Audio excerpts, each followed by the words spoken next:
നിലമ്പൂരിൽ മത്സരം ആരൊക്കെയാണ്? ഇടതുമുന്നണി വലതുമുന്നണിയാണോ? അല്ല, പിണറായി വിജയനും വി ഡി സതീശനും തമ്മിലുള്ള മത്സരമാണ്. മുഖ്യമന്ത്രിയും പ്രതിപക്ഷ നേതാവും തമ്മിലുള്ള മത്സരമാണ്. പ്രതിപക്ഷ നേതാവ് നാഴികയ്ക്ക് 40 വട്ടം പറയുന്നത് എന്താണ്?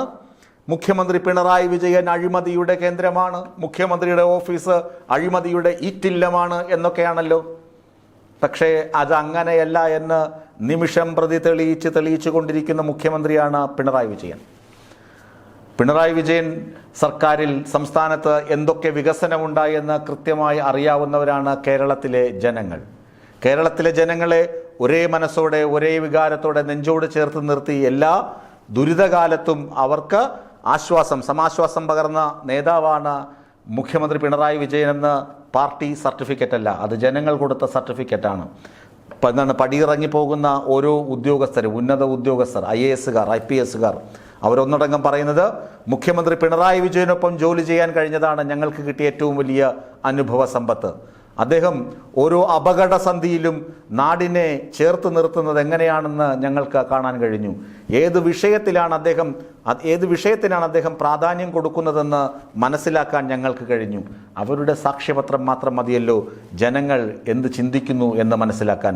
വി ഡി സതീശൻ്റെ നെടുനീളൻ നാവ്, എല്ലില്ലാത്ത നാവ് കൊണ്ട് എന്തെങ്കിലും വിളിച്ചു പറഞ്ഞാൽ അതങ്ങ് നാട്ടുകാർ വിശ്വസിക്കുമെന്ന് ആരും കരുതിയിരിക്കേണ്ട. അതുകൊണ്ട് പിണറായിയും വി ഡി സതീശനും തമ്മിലുള്ള മത്സരത്തിൽ അൻവർ പറഞ്ഞു നടന്നു. എന്താണ്?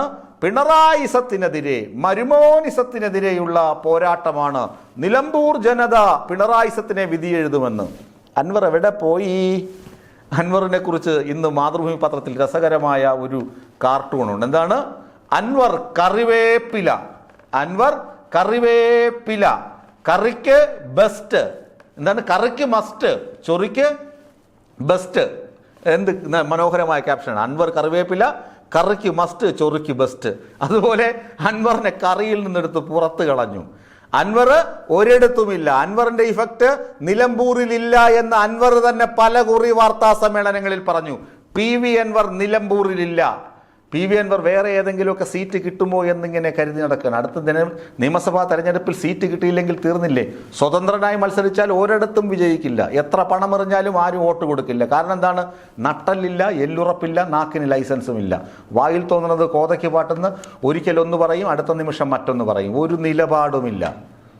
ഇതാണ് PV Anvar. V D Satheesan കരുതി PV അൻവറിനെ കൂടെ നിർത്തി കുറേ വോട്ട് കിട്ടുമെന്ന്. PV അൻവർ പാലം വലിക്കുന്നവനാണെന്ന് വി ഡി സതീശൻ അറിയാം. അതുകൊണ്ട് വി ഡി സതീശൻ തന്നെ PV അൻവറിനെ പുറത്ത് നിർത്തി. നിന്നെ അസോസിയേറ്റഡ് മെമ്പറാക്കാം, നിന്നല്ലാതെ കൂടെ കൂട്ടുന്നൊന്നുമില്ല, പുറത്ത് നിന്നാൽ മതി എന്ന്. PV അൻവർ വളഞ്ഞ വഴിയിലൂടെ KC വേണുഗോപാലിനെ കാണാൻ ശ്രമിച്ചു. KCയോട് പറഞ്ഞു, PV അൻവറിനെ നിങ്ങൾ കണ്ടോ, പക്ഷേ UDF-ന്റെ പുതിയ ചെയർമാനെ കൂടി നിങ്ങൾ കണ്ടെത്തണം, ഞാനിരിക്കുകയില്ല എന്ന് വി ഡി സതീശൻ KCയെ ഭീഷണിപ്പെടുത്തി. അതുകൊണ്ട് PV അൻവർ, KC വേണുഗോപാൽ കൂടിക്കാഴ്ചയും ഗോവിന്ദ. അങ്ങനെയും PV അൻവർ പടിക്ക് പുറത്ത് തന്നെ. അതുകൊണ്ടാണ് ഞാൻ പറഞ്ഞത്, PV അൻവർ വെറും കറിവേപ്പില, കറിക്ക് ബെസ്റ്റ് ആണെങ്കിലും എടുത്ത് ദൂരെ കളയും, ആരും കഴിക്കുകയില്ല.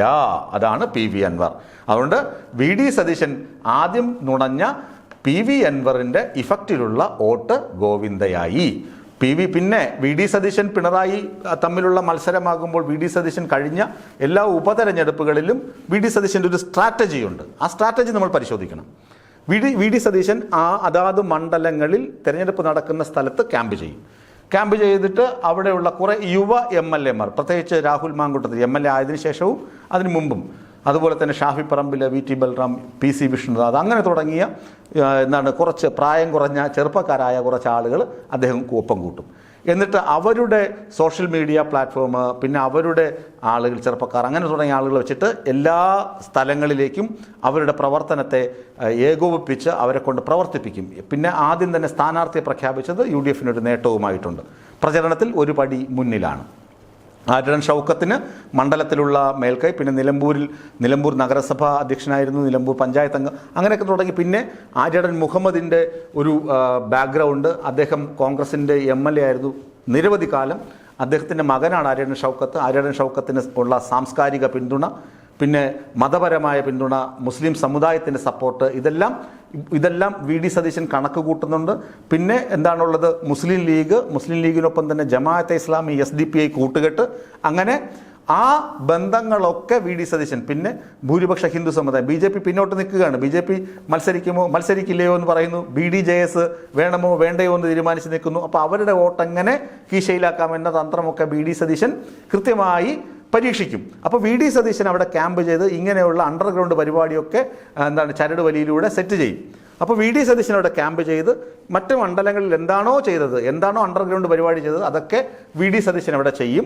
പിന്നീട് ക്രെഡിറ്റ് അടിക്കാനും വി ഡി സതീശൻ മുന്നിൽ നിൽക്കും. അതൊക്കെ അവിടെ നിൽക്കട്ടെ. പക്ഷേ വി ഡി സതീശൻ അവിടെ ഉണ്ട്, ക്യാമ്പ് ചെയ്യും. ഇക്കുറി എന്നല്ല, നേരത്തെ മുഖ്യമന്ത്രിയും അത് തന്നെ. മുഖ്യമന്ത്രി ഇക്കുറി ചെയ്യുന്നത്, മുഖ്യമന്ത്രിയുടെ പ്ലാനിങ് ഇങ്ങനെയാണ്. മുഖ്യമന്ത്രി മണ്ഡലത്തിലുണ്ടാകും. നിലമ്പൂരിൽ മാത്രമല്ല, നിലമ്പൂർ മണ്ഡലത്തിലെ 7 പഞ്ചായത്തുകളിലും മുഖ്യമന്ത്രിയുടെ മേൽനോട്ടത്തിലും അധ്യക്ഷതയിലും ചേരുന്ന സമ്മേളനങ്ങൾ, കൺവെൻഷനുകൾ ഉണ്ടാകും. മുഖ്യമന്ത്രി കാര്യങ്ങൾ, രാഷ്ട്രീയ കാര്യങ്ങൾ വിശദീകരിക്കും.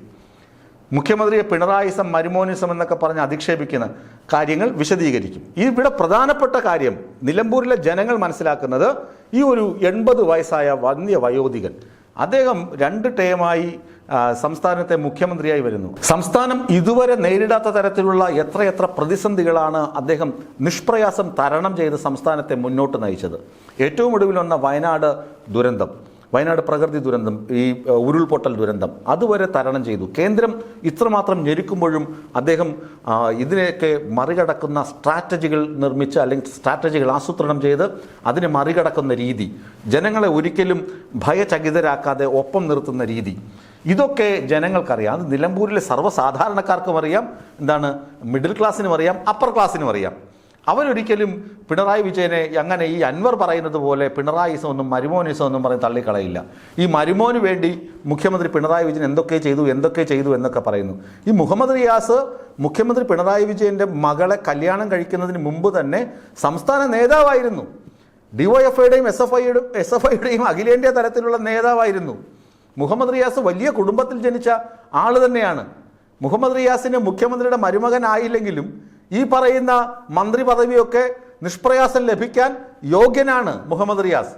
മുഖ്യമന്ത്രിയുടെ മരുമകനായതുകൊണ്ട് മാത്രം മരുമോനിസം, ഒരുപക്ഷെ എങ്കിൽ ഈ മുഹമ്മദ് റിയാസ് ഈ പഴിയൊക്കെ കേൾക്കുന്നത് മുഖ്യമന്ത്രിയുടെ മരുമകനായതുകൊണ്ടാണ്. അല്ലെങ്കിൽ ഒരു പഴിയും കേൾക്കാതെ വളരെ മാന്യനായ, ഇത്രയും എഫിഷ്യൻ്റായി ജോലി ചെയ്യുന്ന ഒരു മന്ത്രി വേറെ ഇല്ല എന്ന് പറയേണ്ടി വരും. അത്ര എഫിഷ്യൻ്റായി ജോലി ചെയ്യുന്ന ഒരു മനുഷ്യനാണ് മുഹമ്മദ് റിയാസ്. അതിനൊന്നും ഒരു തർക്കവുമില്ലെന്ന് ജനങ്ങൾക്കറിയാം. ചുമ്മാ ഇരുന്നങ്ങ് തള്ളുകയാണ് മരുമോനിസം.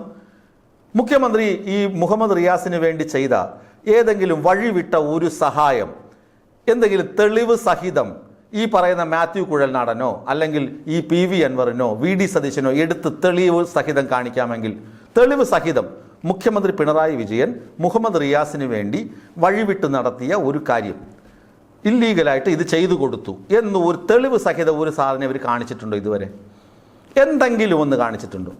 ഒന്നും കാണിച്ചിട്ടില്ല. കാണിക്കാനൊന്നുമില്ല. വെറുതെ ഇങ്ങനെ പറഞ്ഞ് ഏതെങ്കിലും ക്യാമറ കാണുമ്പോൾ പറയും മരുമോനിസം, പിണറായിസം, ഇങ്ങനെ ചുമ്മാ തള്ളി വിടുകയാണ്. പിന്നെ സോഷ്യൽ മീഡിയയിൽ ഒരേ എഴുത്ത്, ചുമ്മാ പേന ഉന്തി വിടും. നുണ. ഈ നുണകളൊന്നും നിലമ്പൂരിൽ വിജയിക്കാൻ പോകുന്നില്ല. ഞാൻ പറഞ്ഞു വരുന്നത്, ആർക്കാണ് ക്വാളിറ്റി കൂടുതൽ? VD സതീശൻ അവിടെ ക്യാമ്പ് ചെയ്ത അണ്ടർഗ്രൗണ്ട് ഇടപാട് എങ്ങനെയാണ്? സാമുദായികമായ വോട്ടുകൾ, അവിശുദ്ധമായ വോട്ടുകൾ, SDPയുടെയും ജമാഅത്തെ ഇസ്ലാമിയുടെ വോട്ടുകൾ, ഇത്തരത്തിലുള്ള അവിശുദ്ധ വോട്ടുകളും അധാർമികമായ വോട്ടുകളുമൊക്കെ എങ്ങനെ ഒപ്പിക്കാം, BJPയുടെ വോട്ടുകൾ എങ്ങനെ ഒപ്പിക്കാം എന്നൊക്കെ ചിന്തിക്കും. അതിനുവേണ്ടി VD സതീശൻ അവിടെ ക്യാമ്പ് ചെയ്യുന്നുണ്ട്. മുഖ്യമന്ത്രി പിണറായി വിജയനും നിലമ്പൂരിലെത്തും. മുഖ്യമന്ത്രി പിണറായി വിജയൻ പ്രധാനമായും ചെയ്യാൻ പോകുന്നത് അദ്ദേഹത്തിനെതിരെ ഇല്ലാത്ത നുണക്കഥകൾ, പിന്നെ വികസനം, 1800 കോടി രൂപയുടെ വികസനം എവിടെയൊക്കെ എന്തൊക്കെ ചെയ്തു അത് പറയും. പിന്നെ PV അൻവർ ഉന്നയിച്ച ആരോപണങ്ങൾക്ക് അദ്ദേഹം മറുപടി പറയും. പിന്നെ PV അൻവറിൻ്റെ ഇഫക്റ്റ് എന്ന് പറഞ്ഞ് നടക്കുന്നുണ്ടല്ലോ, ആ ഇഫക്റ്റ് ഒന്നുമല്ല എന്ന് തെളിയിക്കും. ജനം അത് വിശ്വസിക്കും. അതാണ് ഞാൻ പറയുന്നത്.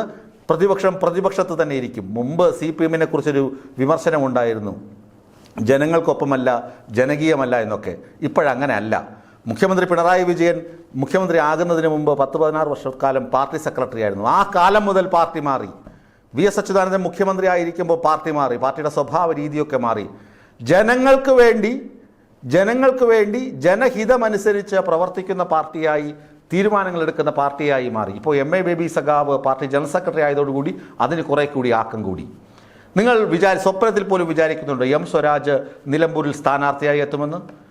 സ്വാഭാവികമായി ഉപതെരഞ്ഞെടുപ്പിൽ ഇങ്ങനെ ഇത്രയും പാർട്ടി സംസ്ഥാന സെക്രട്ടേറിയറ്റ് അംഗമായ ഒരു മനുഷ്യനെ കൊണ്ട് സ്ഥാനാർത്ഥിയായി നിർത്തില്ല. കാരണം ഇത്രയും വളരെ ശക്തമായി പ്രതിപക്ഷം നിൽക്കുന്ന സമയത്ത് സെക്രട്ടേറിയറ്റ് അംഗത്തെ അവിടെ കൊണ്ട് ചിലപ്പോൾ പരാജയപ്പെട്ട് കഴിഞ്ഞാൽ പാർട്ടിക്ക് നാണക്കേടാകും എന്നൊക്കെ പറഞ്ഞ് ചിലപ്പോൾ മാറ്റിയേനെ.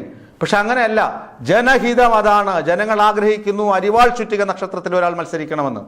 അതുകൊണ്ട് പാർട്ടി സെക്രട്ടേറിയറ്റ് സംസ്ഥാന സെക്രട്ടേറിയറ്റ് അംഗം തന്നെ മത്സരിക്കുന്നു അവിടെ.